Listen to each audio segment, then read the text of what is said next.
Voter লিস্টে আপনার নাম মুসলমান থাকতে পারে, পাসপোর্টে আপনার নাম মুসলমান থাকতে পারে, কিন্তু আপনি নামাজ পড়েন না, আল্লাহর কসম আল্লাহর খাতায় আপনি মুসলমান নন।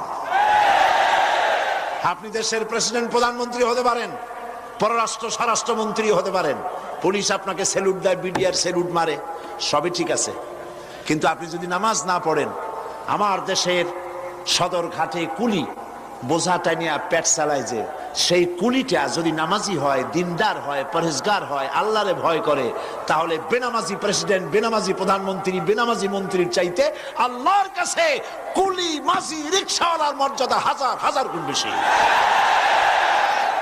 আল্লাহর কাছে কে প্রেসিডেন্ট, কে প্রধানমন্ত্রী, এইটার কোনো দাম নাই। আল্লাহর কাছে দাম কি? ইন্না আকরামাকুম ইনদাল্লাহি আতকাকুম। আল্লাহর কাছে মূল্য হচ্ছে তার যে ব্যক্তি আল্লাহকে তোমার